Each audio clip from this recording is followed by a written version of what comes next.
Hola, ¿cómo están? Hoy les quería hablar sobre un tema muy importante y es sobre las implicancias, tanto en la biodescodificación emocional como en las constelaciones. Escuché una frase en un reel que decía, el árbol genealógico también se poda. Y me quedó dando vuelta en la cabeza, porque justamente desde el transgeneracional, desde la parte terapéutica, desde nuestro lugar de sanar el alma, no es así. El árbol genealógico no se poda. Por el contrario, todas las personas tienen derecho a, a la pertenencia.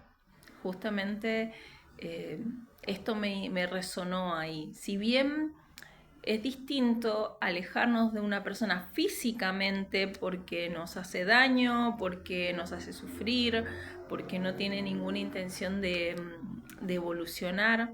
Eso está bien, pero yo no puedo negar que esa persona tiene su derecho a la pertenencia. Porque sucede justamente por esta razón en donde se van repitiendo esos programas. Dentro del clan hay los llamados excluidos, que son justamente a veces estafadores, personas que se casaron con quien el clan no quería, las personas que a veces terminaron en una clínica con una enfermedad psiquiátrica porque eso antes era algo que a la gente le avergonzaba, alguien que estuvo preso, alguien que tuvo una enfermedad que la consideran poco digna, entre comillas. Eh, y qué ocurrió? Que a veces no tenemos datos de esas personas o no sabemos qué pasó con ellos, o también los suicidas están en esto. Muchas veces se genera como un enojo con alguien que se suicidó en el clan, entonces como que de eso no se habla. De esto estoy hablando más de las generaciones anteriores, porque hoy en día se hablan bastante de estas cosas y se llevan con mucho más empatía, afortunadamente. Todavía tenemos mucho que caminar, pero se lleva con más empatía. Las implicancias hablan de eso. ¿Y qué pasó? A veces yo tengo mucho enojo porque quizá hubo un abusador en mi clan y es como que digo, quisiera que ni perteneciera. Pero ¿qué ocurre cuando yo no le reconozco la pertenencia? Se repite. Se repite. Entonces, de alguna manera, yo uso mucho esta frase con mis consultantes: hacelo porque te conviene. ¿Mm? Es como cuando la gente decía me cuesta perdonar o me cuesta aceptar ciertas cosas. Te conviene incluirlo. Te conviene incluirlo, te conviene reconocer que eso pasó en el clan, que eso ocurrió, que hubieron damnificados y que esa persona sí forma parte del clan. Eh, no hace falta que sea amigo, y si tiene que haber justicia en esa situación, es lo que corresponde. Siempre se demanda lo que debe ser, lo correcto, pero no se deja de reconocer, porque a veces es como que yo siento cierta vergüenza de algo que hizo otro, pero no debe ser así. Lo mismo ocurre en situaciones en donde quizás un familiar mío tuvo un accidente de tránsito, eh, chocó o atropelló a una persona, esa persona murió, y con la familia de ese damnificado se generó un odio hacia mi familia. Ahí hay otra implicancia, en donde ese clan, por un hecho trágico, se fusionó con el mío. Las nueras, los yernos y obviamente las ex mujeres y los ex yernos también integran el clan.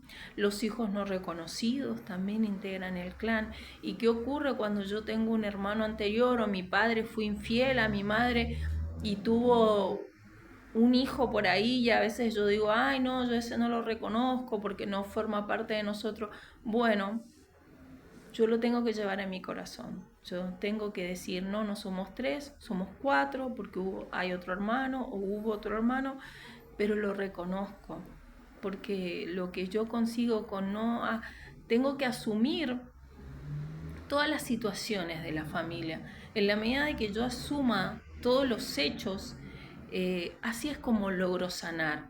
Y no se trata de fingir de que mi familia fue perfecta, porque no hay cosa más imperfecta que una familia y tiene que ser así, tiene que ser así. Entonces los extremos son los que a veces nos llevan a que las cosas se perpetúen a lo largo del clan una y otra vez, por no decirlas, por no contarlas, por no reconocer. A mí me pasó en una consulta en donde nacían muchos niños con doble vuelta de cordón umbilical, un niño murió al nacer y, y no sabíamos de dónde venía eso, y resulta que hubo un tío que se fue al extranjero y que entraron a robar a su casa y fingieron que él se había ahorcado, pero después se dieron cuenta que no, que se había sido eh, como un suicidio inducido, como que habían entrado a la casa, habían montado toda la situación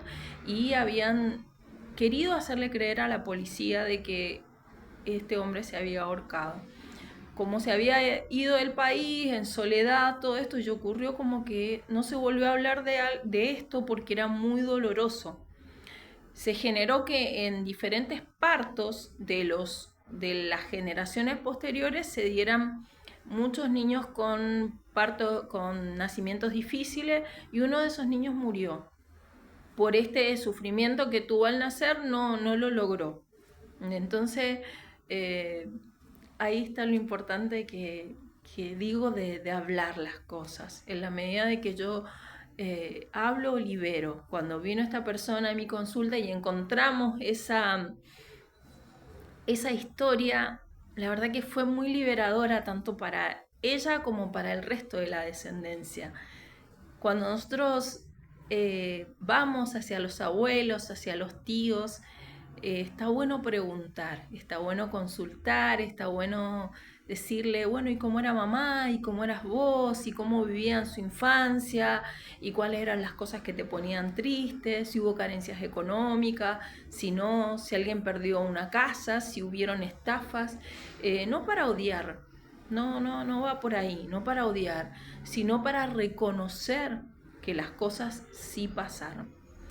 Y bueno, y con esto vine a decirles eso, que el árbol genealógico no se poda. Así que bueno, les mando un abrazo y nos vemos en el siguiente videito.